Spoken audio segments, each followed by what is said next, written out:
something called preemptive denunciation. You denounce people before you get denounced. Right. And that you denouncing somebody means you must not be a witch if you're denouncing them. And then you get this kind of competitive denunciation. No, you're a witch. No, you're a witch. Right, right, Much like the communist show trials, right? You got to denounce your neighbors as communists before they denounce you, or as non-communists, they denounce you, right? And so that's the fear during mass hysteria, that people are going to turn on each other because they're afraid that someone's going to come after them, so they come after you first. Right. I think we're going through that a little bit with cancel culture. Sure, for sure, yeah. I'm going to, get somebody on my campus and they used the wrong pronoun or the wrong adjective, and I'm going to denounce them before I get denounced and make the mistake. Right. I will be the social justice warrior, so you couldn't possibly think that I had done anything wrong. Right. Yeah.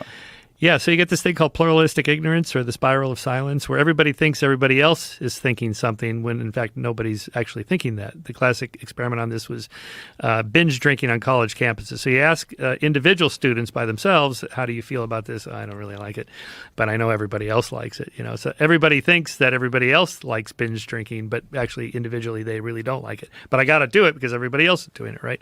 So this, in part, explains the kind of sustaining of the Nazi regime. Initially Hitler was popular because he stopped the Depression and got the economy going again and so on. And then he starts escalating, and everybody thinks, well, I'm not too happy about this policy and the thing with the Jews, I don't know. But everybody else seems to be going along with it. And then by the time you get to the point where somebody needs to speak up and say, this is wrong, they have concentration camps for those people. And they did it in a way that you could see your neighbor being hauled out and think, I'm keeping my mouth shut. I'm not saying anything. Right. So this is what's called a common knowledge problem. If I know that you know that I know something, then together we can kind of both stand up and say, we're putting a stop to this, right? It's like the Leah Thomas thing with the swimming thing. None of the women competitive swimmers thought this was fair. Right? It's a guy competing against us, not right. But any one of them by themselves that speaks out, they may just get kicked off the team or they get punished by their peers or whatever. It would really take, how do we reverse this trend we're in? It would take all of them together saying, we're not going to compete, all of us, if that person comes in here. Right. And that's the only way it was. So that's a common knowledge problem. We all have to know that we know about this to put a stop to that. So that's an interesting modern example of that, right? Because that is the case with when you see someone who's a biological male who competes against biological females and dominates them, when they were, as a biological male, not doing nearly as well. There's clearly something wrong here.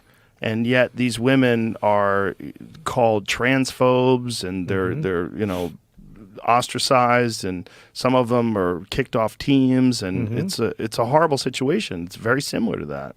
Have you seen this video? This came out of a male to female trans playing competitive volleyball, and he goes up for the spike and just boom, and it hits this girl in the face, and she's down and out, concussion, and it's like, okay, I support trans rights. I don't think people should be discriminated against for whoever they want to identify as or whatever, but there's conflicting rights. What about women's rights? Yeah. And my favorite quote from Thomas Sowell, there are no perfect solutions. There's just compromises. Yes, trans rights, but women's rights, women's bathrooms, but the guy wants to go, no, you can't, no. You just can't have everything, right? Right, you can't have everything, because also you're going to have people that take advantage of the current cultural climate that might be sexual predators. There are examples of that. Yes. It's not a hysteric thing that's happening everywhere, but it has happened. Right. But then there are people that are legitimately trans, and they probably should be able to use the woman's restroom. So how do you, what is the compromise there? Well, unisex bathrooms, I guess, have choices. Yeah. Yeah. I'm not that worried about the bathroom thing. No, I'm not, but it's a weird one. The sports thing bothers me because I've been an athlete my whole life, and it's obvious why we have women's divisions in sports. It just couldn't be more clear. We just celebrated Serena Williams' career. She'd had no career if there was no women's tennis division. Right.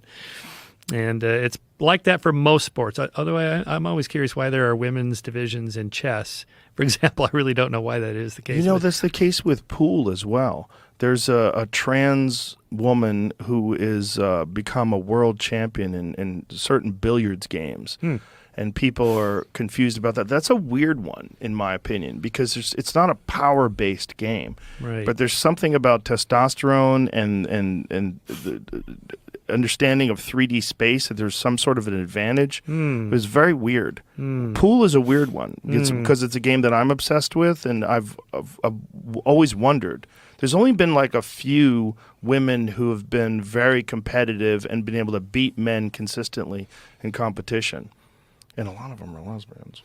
I don't know what that's all about. But there's... well, they have more masculine physiology. That's why. So it's an on average, just think of two overlapping bell curves. Of course, there are some women that can beat some men. Sure. That's not what we're talking about. But we're talking about the best of the best. Right. Once you get up to the 6 standard deviations out, you're 0.01% top performer. Right. 1% is a huge difference at that level. Gigantic. Yeah. Yeah.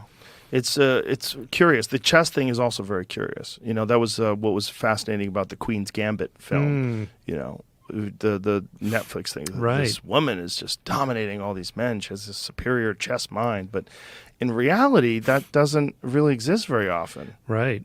And it's weird. Like, why not? Yeah. Yeah. Well, you've always made the point if an MMA fight, if there was a trans woman that killed a woman, that'd probably end it. Probably lawsuits would end it. Yeah, well, I'm for people being able to do that if they want to do that. Mm-hmm. If it's a woman who's a biological woman who chooses to compete against a trans woman. Mm-hmm. And one of the examples that I've used is there's a woman named Germaine Durandamy who's a multiple-time world Muay Thai champion. She was a UFC champion.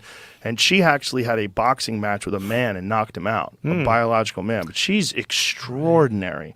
She is the 1% of 1% in terms of elite female combat sports athletes. Right. And so I'm in favor of her being able to make that decision to compete against a man. But to force a biological woman to compete against a trans woman in MMA, I think is criminal. Yeah. I think that is crazy. And to pretend they're the same thing is crazy. That doesn't make any sense to me. If there was enough, you could have their own division. Yes.